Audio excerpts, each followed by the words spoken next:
जय माता जी दोस्तों, मैं हूँ अर्चना तिवारी। स्वागत करती हूँ चैनल ज्ञान की बात विद अर्चना चिंतामणि में आप लोगों का। कैसे हैं आप लोग ये बताने के लिए कमेंट बॉक्स में जय माता जी हर हर महादेव जरूर लिखें।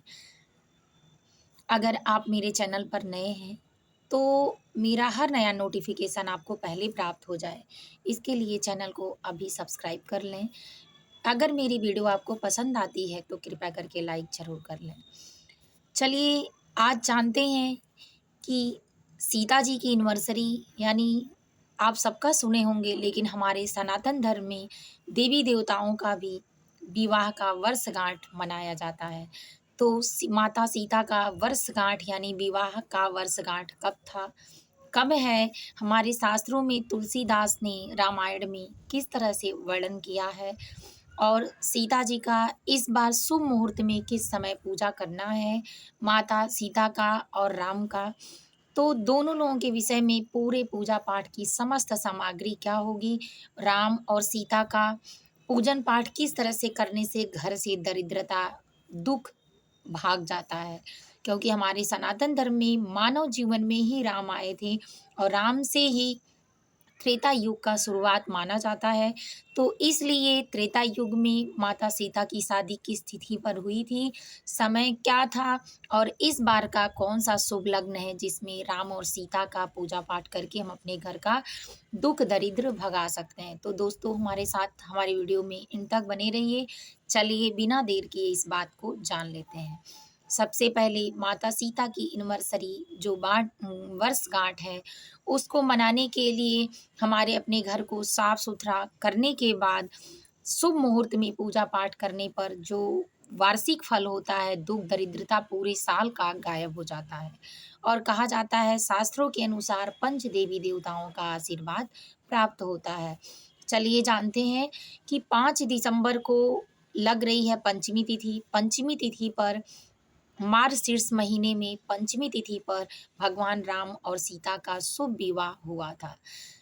तो शुभ विवाह में जो पंचमी तिथि थी, शुक्ल पक्ष जो था, उस समय पंचमी तिथि का तो दिन नहीं मालूम है शास्त्रों के हिसाब से, लेकिन पंचमी तिथि में हुआ था। इस बार पंचमी तिथि 5 तारीख को लग रहा है दोपहर को 12 बज के यानी दोपहर का समय 12:49 पर।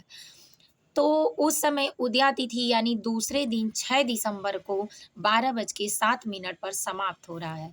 तो उदया तिथि का ही हमारे धर्म में पूजा पाठ उपासना किया जाता है, उपवास व्रत किया जाता है। तो उदया तिथि के अनुसार 6 दिसंबर को पंचमी तिथि मनाई जाएगी यानी राम और सीता जी का जो विवाह वर्षगांठ है उसको पूजन, कीर्तन, भजन इत्यादि चीज़ें कर कर मनाया जाता है। इस पर आप भागवत, पुराण, महाकथा, सत्यनारायण व्रत कथा भी अपने घर में करवा सकते हैं, जिससे आपको माता सीता और राम जी का आशीर्वाद मिल सके, आपके घर से दुख, दरिद्रता, गरीबी भी दूर हो जाए। जो सनातन धर्म प्रेमी हैं वो सब लोग इस काम को जैसे तुलसी विवाह को करते हैं, वैसे माता सीता और राम जी की वर्षगांठ को भी हर्षोल्लास के साथ मनाते हैं। तो इसमें विधि पूजा में क्या करना है, आपको सुसज्जित तरीके से हरी-भरी चीज़ों से सजाना है, फूल पत्तियों से सजाना है, मंडप बनाना है।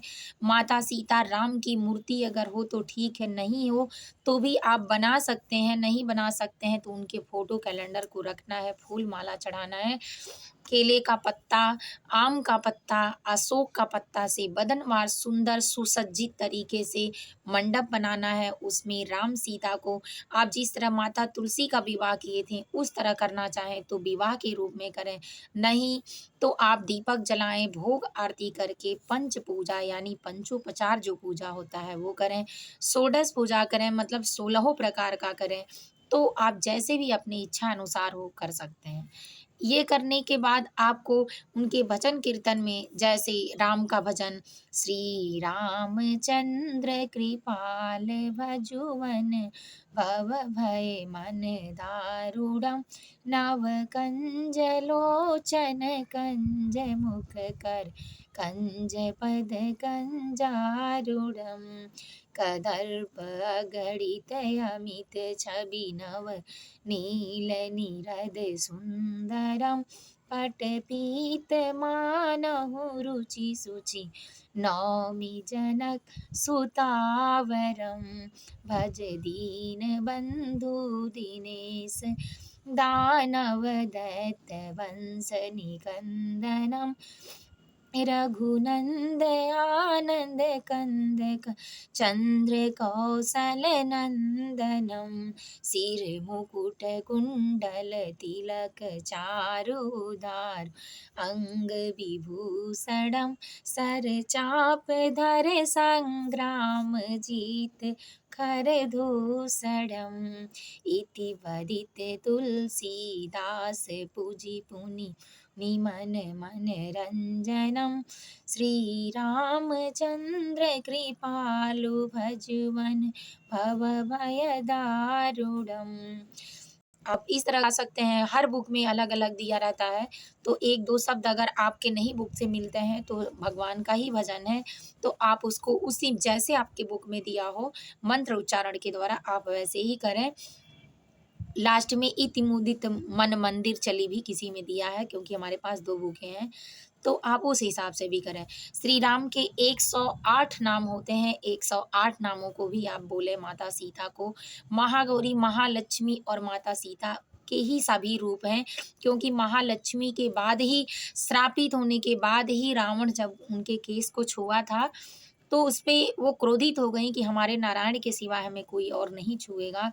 तो इस तरह से माता अपनी लक्ष्मी भी अग्निकुंड में अपने आप को समाहित कर दी थी, और जब रावण के अत्याचार से और अपने भक्तों को मुक्ति दिलाने के लिए त्रेता युग में आने वाले थे पृथ्वी पर, अभी सारे पंच परमेश्वरों, देवी देवता, रुद्रों का वार्तालाप चल रहा था, तो उस समय भी माता सीता ने राम जी की चरण न छोड़ने के कारण, उनके बिना नहीं रह पाने के कारण, पति पत्नी एक दूसरे के पूरक होते हैं, तो माता सीता ने भी राम की सेवा करने के लिए जनकपुरी में जनक जी के वहाँ खेतों में जन्म लिया। क्यों? उनका भी, उन्होंने उस मिट्टी का भी उद्धार किया। इसीलिए कहा जाता है कि बेटी, बहन, बहुएं जननी होती हैं, जगत जननी होती हैं, क्योंकि जग पूरा, संसार पूरा उन्हीं में समाहित है। वो जहाँ से चाहें वहाँ से अपने जीवन को, अपने रिजल्ट को पूरा कर सकती हैं। इसीलिए माता सीता का शादी विवाह वर्षगांठ जो है वो हमारे शास्त्र के अनुसार मनाया जाता है। तो इस तरह आप राम और सीता का जन्म उत्सव, जो वर्षगांठ है, उसको उत्सव के रूप में मनाएं, और आपके घर का दुख दरिद्र अपना दूर करें। इसी बहाने तो आपका उम्र है वो बढ़ते रहेगा, और भगवान राम का, सीता का आशीर्वाद मिलते आपके घर हनुमान चालीसा देने आए, तो दरिद्रता दर जो है वो आपके घर से समाप्त हो जाएगा। तो उम्मीद है गुड़ में आप पीली चीजों को, हरी चीजों को और सफेद चीजों को मिष्ठान के रूप में शामिल करें। उस दिन हो सके तो व्रत उपवास भी कितने लोग करते हैं, करें। अगर आप नहीं कर पाते हैं तो मीठा भोजन खाकर भी रह सकते हैं, नहीं तो शुद्ध सात्विक भोजन के साथ पूरा परिवार मिलकर भोजन, हरि कीर्तन, महाभारत पुराण कथा भी अपने घर करा सकते हैं अपने आवश्यकता के अनुसार। तो उम्मीद है कि आपको सारी बातें समझ में आ गई होंगी। मुहूर्त शुभ मुहूर्त में ही करना है, मैंने पहले ही आपको बताया, उसी शुभ मुहूर्त में करें। फिर मिलेंगे एक नए वीडियो में नए ज्ञान के साथ, तब तक के लिए वीडियो यहीं एंड करते हैं। अगर कुछ ऐसा समझ में नहीं आता हो तो आप लोग कमेंट जरूर करें, मैं फिर दूसरा वीडियो डालूंगी। जय माता जी, हर हर महादेव।